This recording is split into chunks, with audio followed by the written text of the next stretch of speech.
Eli was young when the trouble started, barely 22, with hands already blistered from endless work and a back bent from carrying loads too heavy for his thin frame. His father had died 2 winters before, leaving him the land and the debts that clung to it like stubborn weeds. The ranch was small, just a scatter of cattle and a rundown barn, but it was all Eli had. In those days the land owned you more than you owned it. And for a man with no money, no family, and no protection, survival was as fragile as morning frost. The town folk knew his struggle. Some pitied him, some laughed behind his back, and a few whispered that he'd never make it through another season. But Eli kept his head down, working sunup to sundown. He had one dream, that one day he'd turn his father's failing ranch into a place of pride. But dreams, like cattle, are easy to lose when storms roll in. It wasn't just the storms of nature Eli had to fight, it was people. In the town of Red Willow, power meant everything, and those who had it made sure the rest of the world knew. Judge Crawford was one of those men. He held more sway than anyone else, not just in the courthouse but in the saloon, the church, and every dusty corner in between. When Crawford spoke, folks listened. When he wanted something, he got it. And what he wanted was for Eli Turner to marry a woman no one else would marry. Her name was Margaret. She was nearly twice Eli's age, a widow who had lived through hardships of her own. The years had carved deep lines in her face, her hair streaked more with gray than black, but her eyes, those eyes still burned sharp with something most men were too blind to see. Margaret had money. Not the kind that bought mansions or fine horses, but enough to keep a ranch running and debts paid. For Judge Crawford, marrying Eli to Margaret was simple business. Eli was poor, desperate, and cornered. Margaret needed a husband for protection, for respect in a town that whispered cruelly about women who lived alone. And the judge? He wanted control. If Eli refused, Crawford could strip the land from him in a heartbeat, calling in debts that Eli had no way to pay. When the judge told him, Eli's stomach twisted. He stood in the courthouse, the dust of the day still clinging to his boots, staring at the man who held his future in a tight fist. "You'll do it," Crawford said, his voice like a hammer striking iron. "You'll marry Margaret before the month is out, or you'll lose every inch of that ranch your father left you." Eli wanted to shout, to fight, to say no. But he saw the truth in the judge's eyes. This wasn't a choice. It was a sentence. The wedding was small. No music, no laughter, just the sound of boots on wooden floors and the mutter of townsfolk who came to watch. Some smirked, others shook their heads, but no one lifted a finger to help. Eli stood stiff, his face pale, as Margaret walked slowly toward him.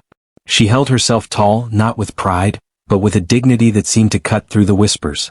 She didn't smile, didn't cry. She simply met his eyes and gave the smallest nod as if to say, "We're in this together, whether we want it or not."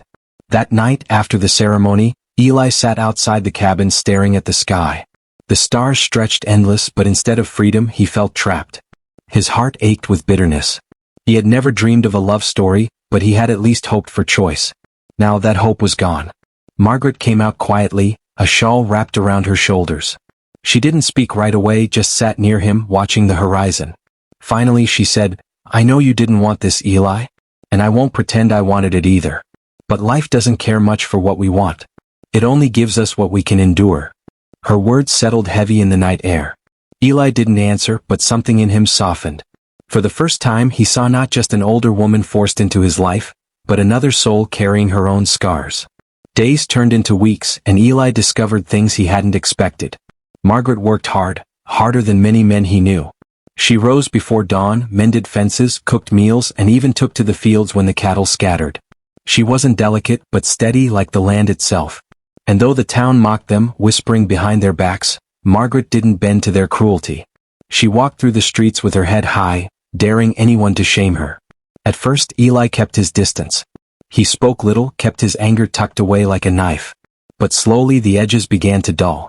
One evening after a long day he found himself laughing, truly laughing, for the first time in months when Margaret told a sharp-tongued story about a preacher who once tried to tell her how to live. The sound surprised him, startled him even. Margaret only smiled, that rare soft smile, and in that moment Eli realized something dangerous. She was becoming more than just the woman he was forced to marry. Still, the world outside their small ranch wasn't kind. Judge Crawford's grip remained tight, and men in town kept their cruelty sharp. One afternoon, Eli overheard 2 ranch hands at the saloon mocking him, calling him a boy who couldn't find his own wife, a man so poor he had to marry a woman old enough to be his mother. The words burned hot, but when Eli turned ready to fight, Margaret's hand caught his arm. She had been standing in the doorway, her gaze steady. "Don't give them what they want," she said quietly. "They want to see you break. Don't let them." It was a lesson he hadn't learned before, that strength wasn't always fists or fury. Sometimes it was silence. Sometimes it was dignity. And as the months stretched on, Eli began to notice something else. The land itself seemed to respond. With Margaret's careful hands and her steady planning, the ranch began to change. The cattle grew healthier, the fences held stronger, and for the first time in years, Eli saw hope pushing through the dirt like green shoots after rain. One night, when the air was cool and the sky painted silver by the moon, Eli finally spoke the words he'd been carrying. "I didn't want this marriage, Margaret, but I think maybe it saved me." Margaret looked at him, her eyes soft but sharp as ever. "No, Eli. You saved yourself. I only stood beside you." Her words stayed with him, weaving into his bones like a second skin. He realized then that love wasn't always thunder and fire. Sometimes it was steady, quiet, and stronger than anything he had imagined. But their story was far from finished. Judge Crawford wasn't done with them. And the whispers in Red Willow were only growing louder. Part 1 ends not with triumph but with a spark. The spark of something deeper than survival. A young man forced into a life he didn't choose, and a woman who taught him that dignity, courage, and quiet strength could turn even the cruelest fate into something worth holding on to. The trouble began with whispers. In towns like Red Willow, whispers traveled faster than horses and cut deeper than knives. Folks had grown used to mocking Eli Turner, calling him a boy who had sold his pride for a roof and a meal. They mocked Margaret too, for daring to marry a man half her age, as though her years made her unworthy of respect. But something had changed and people didn't like it. The ranch was thriving. Fences stood firm, cattle grew fat, and Eli, once the tired, beaten rancher, now carried himself with quiet strength. Margaret's steady hand and sharp mind had lifted the land, and Eli's hard work had turned sweat into promise. For the first time in years, the Turners, though they were hardly a family by choice, were building something that looked like a future. But Judge Crawford couldn't stand it. He had forced their marriage to control them, to keep Eli desperate and Margaret dependent. Now he saw the opposite, a ranch that could rival his own, a couple that carried dignity no whisper could break. That kind of strength threatened men like Crawford. It started with small things. A fence mysteriously cut in the night. A calf gone missing, its tracks leading toward Crawford's property but vanishing in the dry earth. Men in town suddenly refusing to sell supplies to Eli, claiming debts they didn't owe or orders they couldn't fill. At first Eli thought it was bad luck, but Margaret saw the truth. "It's Crawford," she said one night as they sat at the table, a single lamp burning between them. "He wants to break us. He'll use the town, the law, whatever he can.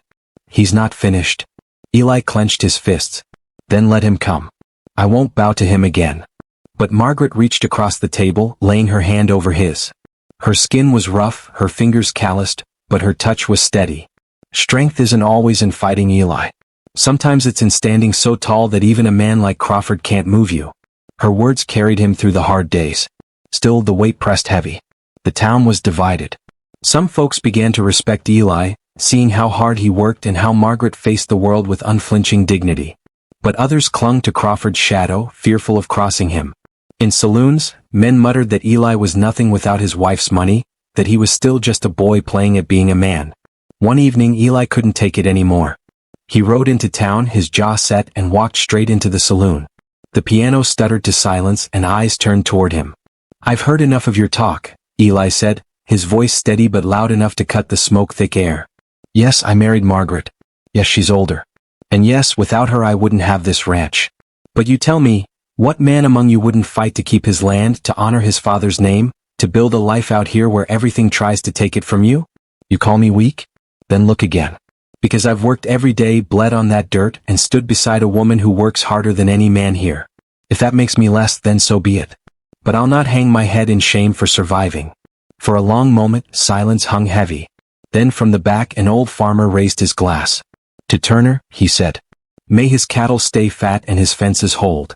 A few others nodded, even clapped. Not everyone, but enough.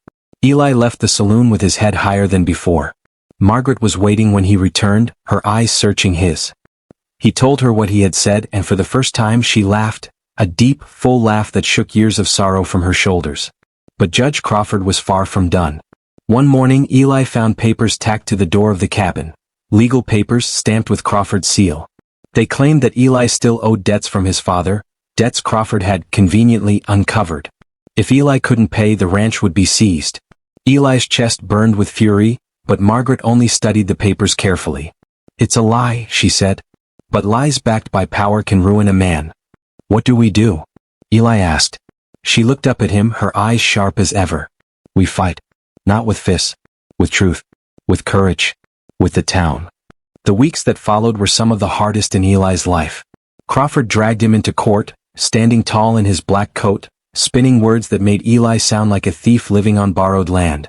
But Margaret was a fire no one could douse. She stood before the judge, her voice steady, her memory sharp, recalling every payment made, every scrap of proof that Eli owed nothing. The courtroom was thick with tension, the townsfolk whispering in the benches as Margaret tore Crawford's lies apart piece by piece. Eli watched her, awe swelling in his chest. She wasn't just defending him, she was teaching him what true strength looked like. When the final words were spoken, when the judge had no choice but to dismiss the case, Margaret didn't smile, didn't boast. She simply took Eli's hand and walked out into the sunlight. The town's whispers changed after that. Some still mocked, but many looked at Margaret with new respect.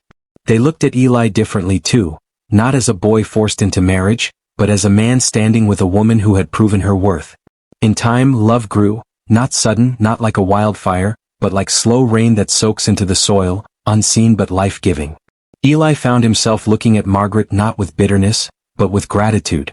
He admired the way she carried herself, the way she held dignity like a shield. And Margaret, though she never spoke of love, showed it in every meal she cooked, every fence she mended, every word of guidance she gave. One evening, as the sun bled red across the horizon, Eli turned to her. "I thought I was cursed when they forced us together," he said. "But I see now, I was given more than I ever dreamed. You've given me more, Margaret. More than land, more than pride. You've given me a life worth living." Margaret's eyes softened, and though her smile was small, it carried more warmth than Eli had ever known. "And you, Eli, have given me something I thought I'd lost forever. You've given me respect. You've given me a home." Their marriage had begun in chains, but it had grown into something stronger than freedom. It had grown into partnership, into love, the kind that could withstand gossip, cruelty, even the grasp of powerful men like Judge Crawford. Years later, when folks told the story, they spoke of Eli Turner, the poor rancher who married a woman twice his age. Some still spoke with mockery, but others told it with respect, even reverence. Because what began as a sentence had become a testament, that dignity, courage, and quiet love could turn the harshest fate into something beautiful. And if you stood on the prairie listening to the wind, you might still hear it. The story of a young man and an older woman forced together by cruelty, who built not just a ranch but a life, and proved that love doesn't follow the rules of men, only the rules of the heart. The year after the trial was one of the hardest and most defining in Eli Turner's life. The prairie gave little mercy, drought baked the earth, grass turned brittle under the sun, and cattle wandered miles in search of water. But even as the land struggled, Eli and Margaret stood stronger than before. The court victory had not only saved their ranch, it had shifted the eyes of Red Willow. People who once mocked now watched them with a mix of curiosity and respect. A poor rancher and an older widow had stared down Judge Crawford, and won. But Crawford was a man who never forgave a wound to his pride. His wealth and power still towered over the town like a shadow stretching at sunset. He had lost the battle, but he hadn't given up the war. It started with men he sent riding through their land. Strangers with cold eyes and heavy boots, claiming they were just passing. They left gates open, spooked cattle, sometimes lingered by the cabin a little too long. Eli could feel the pressure building. One evening he found a warning carved into the barn door. "You don't belong here." Margaret studied the words with quiet calm. "This is how weak men fight," she said. "With fear. But fear only has power if we bow to it." Eli wanted to believe her, but anger coiled inside him like a snake. He was no longer the frightened boy forced into marriage. He was a man who had worked, bled, and fought for what was his. Yet Margaret's voice reminded him that battles won with fists often left deeper scars than the wounds they healed. The drought pressed harder. Water holes dried to mud, and the cattle bawled in hunger. Eli and Margaret spent long days hauling buckets from a creek miles away, their hands blistered, their bodies worn. Still they refused to quit. One night, as they rested on the porch, Eli looked at Margaret's face, lined with years weathered by sun, but lit with a strength that humbled him. "You could have given up long ago," he said softly. She shook her head. Giving up never gave anyone a home. Fighting, enduring, that's what builds a life. I learned that when I buried my first husband, and I'll carry it until I leave this earth. The only question is, do you carry it with me? Eli's throat tightened. He reached for her hand, rough meeting rough, and for the first time he didn't see her as older or as someone forced into his life. He saw her as his equal, his partner, his home. The town too began to see it. When Margaret walked through Red Willow, people tipped their hats. When Eli spoke, men listened. Their marriage, once a source of gossip, had become a quiet defiance against the judge's grip. Some folks even came to them for advice. Farmers struggling with land, widows who needed protection. Eli and Margaret helped where they could, sharing seed, lending hands, offering words of hope. Slowly, the Turner Ranch became more than a piece of land. It became a symbol. That was something Judge Crawford could not allow. One afternoon, as Eli drove cattle near the northern fence line, he saw smoke rising in the distance. His stomach turned cold. He rode hard, heart pounding, until he saw flames eating through dry grass, pushing toward their barn. By the time he reached it, Margaret was already there, throwing water from a bucket, her shawl pulled tight against the smoke. Together they fought the fire, beating it back with wet sacks, hauling water until their arms shook. When at last the flames died, the barn was blackened but still standing. Eli dropped to his knees, coughing, sweat and soot streaking his face. Margaret knelt beside him, her hand on his shoulder. "It wasn't an accident," she whispered. He knew she was right. Days later, a neighbor quietly told Eli he had seen Crawford's men riding away from the fire line. But no one dared speak it aloud. Crawford's reach was too strong, his threats too dangerous. Eli burned with rage, but Margaret's steady presence kept him from losing himself. "If we fight him with his weapons, we lose," she said. "But if we keep building, if we keep standing, his power weakens. Not because we destroy him, but because we outlast him." Her words settled deep. Eli began to see what Margaret had long known. Dignity and endurance were sharper than bullets. Still, the struggle wore on. One night, after days of hauling water and patching fences, Eli sat at the table, his head heavy in his hands. "I don't know if I can keep this up," he admitted. Margaret reached across the table, lifting his chin so their eyes met. "Eli Turner, listen to me. You've already endured more than most men twice your years. You've carried burdens that weren't yours to carry, and yet you stand. That is strength. Not the kind Crawford understands, but the kind that builds legacies. Don't you see? Every day you wake and fight again, you prove him wrong." Tears burned Eli's eyes, though he turned his face so she wouldn't see.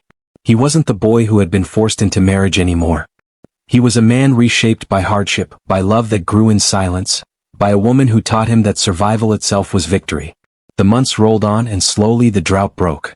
Rain fell in sheets, soaking the parched earth, filling the creek, bringing green back to the land. Eli and Margaret stood on the porch, watching the storm, the smell of wet soil thick in the air. Margaret smiled, her eyes shining. "The land remembers who tends it," she said, "and it rewards those who don't give up." The ranch flourished once more, stronger than before. And though Crawford still lurked, though his men still prowled, his grip was loosening. The people of Red Willow had seen too much, seen a poor rancher and an older woman stand against fire, drought, and lies. They had seen dignity survive where power tried to destroy. One evening, as the sun dipped low, Eli sat with Margaret on the porch. "I used to think I was cursed," he said quietly, "forced into a life I didn't want. But now I see, I was given a gift I didn't know how to value. You, Margaret. This ranch. Even the fight, it's made me who I am." Margaret's hand found his. Her voice was soft but steady. "And who are you, Eli Turner?" He looked out at the land stretching wide and golden, at the fences standing strong, at the home they had built together. "I am a man with something worth fighting for. And I have you." For the first time, Margaret let her tears fall, though they were not of sorrow. They were tears of relief, of pride, of love. But their story was not yet finished. Judge Crawford's pride still smoldered, and men like him did not fade quietly. The storm they had survived was only the beginning. By the time the rains returned to Red Willow, the Turner Ranch was no longer just a piece of land. It was a beacon. Neighbors whispered that Margaret and Eli had beaten drought, fire, and Judge Crawford's schemes. They whispered it with awe, with respect, even with hope. But whispers like that carried danger. They stirred the anger of the man who had once ruled the town without challenge. Judge Crawford's pride was a wounded animal, and a wounded animal was dangerous. His cattle roamed richer pastures, his barns were full, but none of it mattered. What cut deepest was that a poor rancher and a widow had defied him, and worse, that people had begun to admire them for it. One evening Crawford rode into town, his black coat snapping in the wind, his eyes sharp as a hawk's. He walked into the saloon and gathered a circle of men with debts to him, men too afraid to say no. His voice dropped low, but his words slithered through the smoke like poison. "The Turners think they can shame me," he said. "They think they can stand against me and not pay the price. But pride like that must be broken. And I will break them." Within a week, trouble began again. Tools went missing from the barn. A calf turned up dead, poisoned. A water trough was smashed to pieces in the night. It was no longer whispers of intimidation, it was open war. Eli's anger rose like wildfire, but Margaret's calm was unshaken. "He's trying to draw you into a fight," she told him as they stood in the wreckage of the trough. "If you swing first, the town will only see two men feuding. But if you hold steady, they'll see the truth. Crawford is a tyrant and we are simply living." Her words carried weight, but holding steady wasn't easy. Every insult, every attack felt like a strike against his manhood, his pride. Yet when Eli looked at Margaret, when he saw her quiet strength, he remembered that dignity was worth more than rage. Still, Crawford pushed further. One afternoon, Eli rode into town for supplies and found a notice nailed to the post outside the courthouse. It bore Crawford's seal, a petition to seize the Turner Ranch for public necessity, claiming the land was needed for a new railroad spur. The petition was a lie. The railroad wasn't even coming near Red Willow, but Crawford knew how to twist the law to his advantage. Eli's blood boiled, but Margaret's mind was sharper. She gathered every scrap of paper, every witness, every farmer who owed them kindness, and built a defense so solid even the judge presiding over the hearing had to listen. On the day of the hearing, the small courthouse was packed. People came not just for law, but for spectacle. Crawford stood tall, his words smooth, his lies polished like river stones. He painted Eli as a reckless boy, unfit to manage land, and Margaret as a woman clinging to respectability she did not deserve. "This marriage was a sham," Crawford declared to the room. "A business deal born of desperation. And no sham can stand against the needs of this community." Gasps rippled through the crowd, but Margaret did not flinch. She rose slowly, her hands folded before her, and her voice, steady, clear, cut through the room. "You call us a sham, Judge Crawford. But tell me, what is a sham? Is it two people building a life together, working dawn to dusk to mend fences and feed cattle? Is it standing against drought, against fire, against men who try to break us? Or is the real sham the man who uses law not to protect, but to destroy? You call Eli a boy, but he has shown more manhood in one season than you have in a lifetime of power." The room fell silent.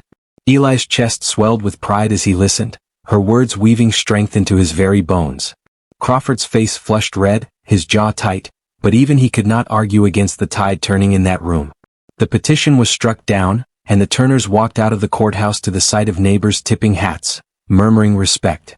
But victory came at a cost. Crawford's fury deepened into something darker. He was no longer content to ruin their land or steal their cattle. He wanted blood. One night, under a moonless sky, Crawford's men rode out to the Turner Ranch. Eli woke to the sound of hooves and shouts. He grabbed his rifle, heart hammering, and ran to the porch. Flames were already licking the edges of the barn. Margaret was beside him, a lantern in her hand, her eyes fierce and unafraid. "Stay inside," Eli told her. "No," she said firmly. "If this is the night we stand together." The men shouted curses, firing shots into the air. Eli raised his rifle but fired only once, into the dirt at their feet. "You've done enough damage," he called. "Leave now or face me in daylight like men with honor." The riders jeered, circling, but something in Eli's voice gave them pause. He wasn't the frightened rancher of old. He was a man who had endured, who had the respect of half the town behind him. One by one the riders pulled back, disappearing into the night, leaving the barn smoking but still standing. Margaret touched Eli's arm, her voice low but proud. "You faced them without violence. That is the strength they will never understand."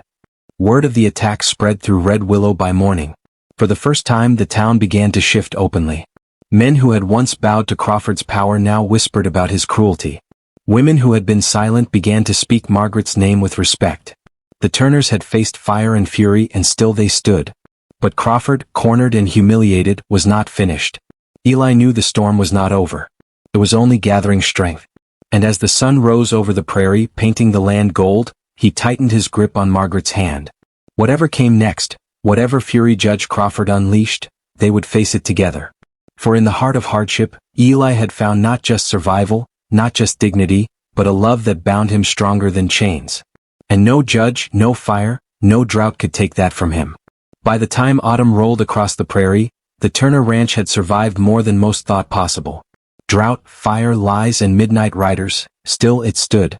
Still Eli and Margaret stood. But the strength that made them admired also made them a target. Judge Crawford had been humiliated in court, outlasted in fire, and shamed in the eyes of the town. For a man like him, each wound was a debt he intended to repay.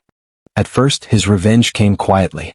Men in town who still feared him began spreading crueler rumors, whispers that Margaret had bewitched Eli, that she had trapped him in a loveless marriage to gain control of his land. Eli heard it in the saloon, in the general store, even in church pews. The words cut, but he kept his head high. Margaret, too, bore it with unflinching dignity, though Eli saw the shadow in her eyes when she thought no one was looking. Then came the threats. A dead crow left on their porch. A note slipped under their door. Leave or be buried here. Eli burned the paper in the fire, but Margaret's hand lingered on his shoulder. Fear is his last weapon, she said quietly. He knows we are stronger now. But strength could not stop what came next. One bitter evening Eli rode into town for feed. When he returned hours later, the cabin door was broken, the lantern inside overturned. His heart nearly stopped. "Margaret," he shouted, rushing inside. The rooms were torn apart. Chairs overturned, cupboards open, the air thick with smoke from the spilled lamp. But Margaret was gone. Eli's blood ran cold. He tore through the house, calling her name, but only silence answered. Outside, hoofprints cut deep into the dirt, leading away into the night. He knew without doubt, Crawford had taken her. Rage and fear twisted inside him. He saddled his horse, rifle strapped to his back, and rode hard toward Crawford's estate. The moon lit his path, silver against the prairie grass. When he reached the judge's grand house, the windows glowed with lamplight. Eli's heart thundered. He was no longer a man fighting for land. He was a man fighting for the woman who had become his world. Inside, Margaret stood tall despite the bruises on her arms, her shawl torn. Crawford loomed before her, his face twisted with fury. "You think you can shame me?" he spat. "You, a dried-up widow clinging to respect through a boy's pity? You will kneel before me or you will be nothing." Margaret's voice, though quiet, was unshaken. "I have lived through worse men than you, Crawford. I will not kneel now." The words cut sharper than any blade. Crawford raised his hand, but before it fell, the door burst open. Eli stormed in, rifle raised, his voice steady but burning with fire. "Let her go," Crawford sneered. "Or what, boy? You'll shoot me in my own house? That would make you the criminal, not me." For a moment, silence filled the room, heavy as stone. Then Eli lowered the rifle just enough to show he wasn't here to murder, but his voice rang with the strength Margaret had taught him. "No," Eli said. "What will make you a criminal is the truth, and the whole town will hear it. Every threat, every lie, every attack, you've left a trail wider than the river. You think you own this town, but you've only ruled it through fear. That ends tonight." Margaret stepped toward him, her eyes bright despite the bruises. "We face him together, Eli. Always together." Behind them, a noise stirred, the shuffle of boots, the creak of the door. Neighbors had followed, drawn by the shouting, by the storm they knew was coming. One by one, townsfolk filled the doorway. Farmers, ranchers, widows, even the old preacher. They had seen enough of Crawford's reign. And now, with their own eyes, they saw him corner a woman, threaten a man, try to rule with cruelty. Crawford's face paled as he realized the trap. His own pride had dragged the town into his house, and now they were witnesses. The preacher stepped forward, his voice firm. "This ends here, Judge. We've watched you twist the law for too long. We've seen these two suffer under your hand. No more." Crawford's hand trembled, reaching for his pistol, but the room bristled with men who would not let him fire. At last his shoulders slumped. For the first time Judge Crawford looked small. The sheriff, who had long turned a blind eye out of fear, finally stepped forward too. "You'll answer for this, Crawford," he said, his voice low but certain. He placed a heavy hand on the judge's arm and pulled him back. Eli rushed to Margaret's side, steadying her, his chest burning with a mixture of relief and fury. She leaned into him only for a moment, then straightened, her chin high.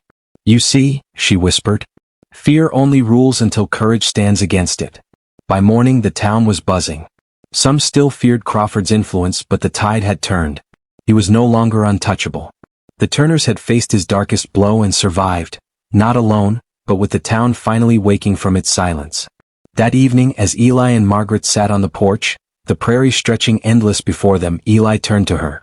"I thought I had to save you," he admitted, his voice rough. "But it was you who saved me. From fear. From bitterness. From becoming a man like Crawford." Margaret's hand found his. "And together, Eli, we saved more than just ourselves. We gave this town a chance to stand tall again." The wind carried across the fields, cool and steady as the sun set in gold. And for the first time, Eli felt not just like a survivor, but like a man who had carved dignity out of hardship, who had built a love stronger than hate. But though Crawford had been shamed, Eli knew this wasn't the end. Power does not die quietly. And somewhere in the shadows, the judge was still waiting for a chance to strike again. Winter came early that year. Snow drifted deep across the plains, covering Red Willow in a blanket of white silence. But under that silence, something restless stirred. Though Judge Crawford had been shamed, he had not been broken. The sheriff had placed him under guard, and the preacher had rallied townsfolk to stand watch. Yet everyone knew a man like Crawford would not vanish quietly. His pride was a wounded beast, and a wounded beast always strikes hardest when cornered. Eli and Margaret lived each day with wary eyes. At the cabin, Eli kept his rifle close. Margaret tended the hearth, but her movements were slower, her bruises still healing. And yet, her spirit burned brighter than ever. "This is what fear wants, Eli," she told him as the fire cracked. "It wants us to look over our shoulders forever. But we can't. We must live as if tomorrow belongs to us." Her words steadied him, but Eli could not ignore the uneasy feeling in his chest. The ranch had become more than their livelihood. It was their stand against everything Crawford represented. If it fell, they would lose not just land but the truth they had fought to prove. One bitter night, that truth was tested. A band of Crawford's hired men rode under cover of darkness, faces masked, guns ready. They set fire to a distant barn and cut fences, driving cattle into the snow. Eli heard the commotion and sprang from bed. Margaret followed, wrapping her shawl tight, refusing to stay behind. Side by side they charged into the night. Flames lit the sky as smoke curled black against the stars. Eli fired into the air, scattering the raiders. Margaret swung a lantern, signaling neighbors across the ridge. Soon ranchers came riding in, rifles glinting. For once, Red Willow did not turn its head in silence. They rode with the Turners, protecting what was theirs too. By dawn, the fires were out, the fences broken but not beyond repair. Several of Crawford's men lay disarmed in the snow, tied and ready for the sheriff. Crawford himself had not shown his face, but his hand was in it. The town had proof now, more than whispers and shadows. Still, the judge's venom was not spent. Weeks later, word spread that Crawford was rallying what supporters he had left, claiming the Turners had destroyed his name through lies. He planned to call a gathering at the courthouse, one last desperate attempt to hold power by sheer force of voice. Eli felt the weight of it. "If he speaks unchecked," he said, "some might still follow him. Fear doesn't leave a man easy." Margaret laid her hand over his. "Then we must stand before them, Eli. Not in anger, not in hate, but in truth. That is what will free this town." The day of the gathering came. The courthouse filled to the rafters, townsfolk packed shoulder to shoulder. Crawford stood at the front, eyes blazing, words pouring like venom. "You've let a boy and a widow shame the law itself. You've traded order for chaos, dignity for disgrace." Murmurs rippled through the crowd, some nodding, some shaking their heads. Then Eli and Margaret stepped forward, not waiting to be called. The room hushed. Eli spoke first, his voice steady. "I was poor when I came here. Poor in land, poor in name. Folks laughed when I married Margaret, called it a shame, said I was forced. But what I found wasn't shame. It was strength, dignity. A woman who taught me that land can be stolen, cattle can be burned, but a person's courage, that can never be taken." Margaret's eyes swept the crowd, her voice calm but unshakable. "You've seen what Crawford does when challenged. You've seen the fires, the threats, the lies. Ask yourselves, who has stood with you in storms, who has worked beside you in fields, who has shared your losses? Not this man. He has ruled you with fear. Fear is a chain. And tonight, you must decide if you are done wearing it." The silence that followed was heavy, but it did not last. One by one, townsfolk began to speak. A rancher stood. "I've lived too long under his thumb." A widow raised her hand. "I've lost more to his greed than I ever gained from his law." Soon the courthouse buzzed not with Crawford's fury, but with the rising voices of a town finding its courage. Crawford slammed his fist against the bench. "You'll regret this," he roared. But the sheriff, no longer cowed, stepped forward. "No, Judge. It's you who will answer for what's been done." The final blow had landed, not from Eli's rifle nor Margaret's words alone, but from the people themselves. Crawford was taken under guard, his shouts fading into silence as the doors closed behind him. That night, the Turners rode home together, the prairie gleaming under moonlight. Eli looked at Margaret, her face lined with age yet lit with a strength that seemed timeless. "I once thought marrying you was a burden," he said softly. "But it was the gift I never knew I needed. You gave me more than land, more than life. You gave me myself." Margaret smiled, leaning close as the wind carried across the fields. "And you gave me a second chance at love. Together, Eli, we found more than we ever dreamed." The cabin lights glowed warm against the snow. For the first time, Red Willow breathed free, and the Turners knew that whatever trials lay ahead, they had carved their place in the world, not through fear but through dignity, courage, and love strong enough to outlast the wildest storm. Crawford slammed his fist against the bench. "You'll regret this," he roared. But the sheriff, no longer cowed, stepped forward. "No, Judge. It's you who will answer for what's been done." With that, Crawford was placed under guard, his shouts echoing off the courthouse walls until the doors shut behind him. The room held its breath, and then the people of Red Willow released a sound that was half relief, half awakening. Neighbors clasped hands. Some wept quietly. It was not just the end of Crawford's grip, it was the beginning of a town no longer willing to live in silence. That night Eli and Margaret rode home slowly, their horses' hooves crunching in the snow. The air was sharp, but their hearts were lighter than they had been in years. When they reached the cabin, Eli stopped before the porch and looked out across the fields. The moon silvered the fences, the barn, the open land they had fought so hard to keep. He turned to Margaret, his voice breaking with quiet truth. "I once thought marrying you was a burden I could never escape, but it became the gift that gave me everything. You gave me strength. You gave me a name worth carrying." Margaret smiled, her eyes soft but steady. "And you gave me a second life, Eli. One filled with courage, with love, with dignity. That's more than I ever dreamed a woman like me would find again." They climbed the steps together, their hands joined. Inside, the fire was warm, steady against the winter night. And as they sat close, listening to the wind outside, they knew this truth. Whatever storms the West still held, they would face them as they always had, together, unbroken and unafraid. And in time, Red Willow would tell their story. Of a poor rancher and a woman twice his age. Of love that defied ridicule, of courage that outlasted cruelty, of dignity that stood taller than fear. A story not just of survival, but of a love that gave more than either had ever dreamed.